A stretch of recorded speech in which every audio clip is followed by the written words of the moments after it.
है कि इस वक्त पाकिस्तान के लिए बड़ी टाइट रोप वॉक है तैमूर मलिक साहब, चूंकि पाकिस्तान के इस वक्त अमेरिका से बड़े अच्छे ताल्लुकात हैं। अमेरिका ने वाक़तन एक मीडिएटरी किरदार अदा किया जिस पे पाकिस्तान ने बहुत उसको सराहा, एक्नॉलेज किया, और इस वक्त वो अमेरिका ने खुल के इसराइल को भी ज़ाहिर सपोर्ट किया इस पूरी चीज़ में, विच ऑब्वियसली एक हमारे साथ जो इस वक्त उनके मामला चल रहे हैं उससे एक बहुत स्टार्क किस्म की कॉन्ट्रडिक्शन है।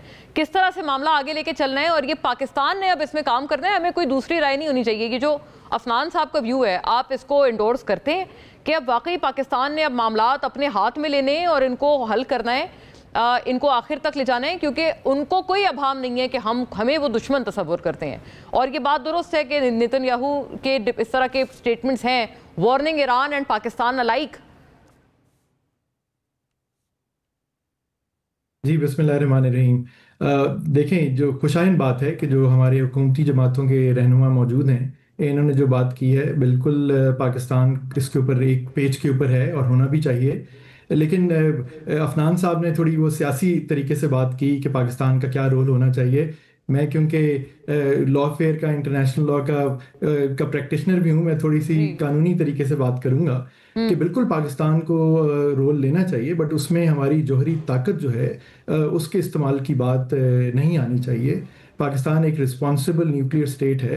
पाकिस्तान का जो न्यूक्लियर प्रोग्राम है उसको ऑब्वियसली इन्होंने इस्लामिक बॉम्ब का भी नाम दिया, मुस्लिम बॉम्ब भी कहा, और बिल्कुल इन्होंने ठीक कहा कि इजराइल जो है वो हमें दूसरा टारगेट समझता है। इजरायली डिफेंस फोर्सेस की ट्वीट है कुछ घंटे पहले की कि Israel is not the target और इट्स नॉट द एंड।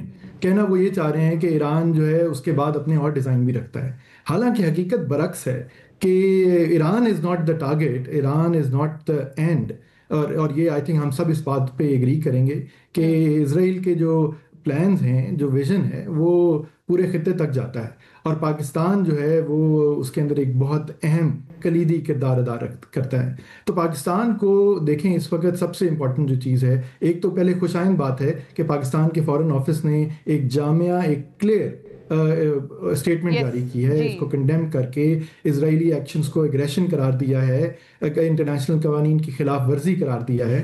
तो बिल्कुल ये बात तो हो गई, लेकिन ओआईसी इस बारे में क्या कर रहा है? ओआईसी एक बहुत बड़ी ऑर्गेनाइजेशन है, दुनिया के 1/4 से ज़्यादा ममालिक को रिप्रेजेंट करती है। उनको इस वक्त यकसुबां होकर बहुत मुफस्सल तरीके से इसके ऊपर पोजीशन लेनी चाहिए, यूएनएससी में मामला उठाना चाहिए। और देखें, एक चीज़ आज तो और इस्टेब्लिश हो गई, और जनरल लोधी साहब इस पर मज़ीद रोशनी डाल सकते हैं, कि जो पाकिस्तान की स्विफ्ट रिटॉर्ट पॉलिसी रही है इंडिया के साथ to establish immediately the minimum credible deterrence, वो ठीक पॉलिसी रही है कि हमने उन्हें कभी मौका नहीं दिया, ना इस गलत फहमी में छोड़ा है कि आप हम पे हमला करेंगे तो हम उसका फौरी और मुफस्सल मुअस्सर जवाब नहीं देंगे। अब ईरान के साथ यही अब एक डायलेमा है कि ईरान करेगा क्या? अगर ईरान इस वक्त जवाब नहीं देता और अपना सेल्फ डिफेंस का राइट एक्सरसाइज नहीं करता, प्रोपोर्शनेट मिलिट्री टारगेट्स पर रिस्पॉन्स नहीं करता, तो फिर जाहिर है ये तो इसराइल को और बाकी ताकतों को खुली छूट देने की बात है। और उसमें हमें बिल्कुल सोचना चाहिए, Pakistan is a stakeholder, because आज ईरान है, कल यकीनन वो पाकिस्तान के बारे में भी यही डिजाइन रखते हैं, वो चाहे इसराइल हो या कोई और।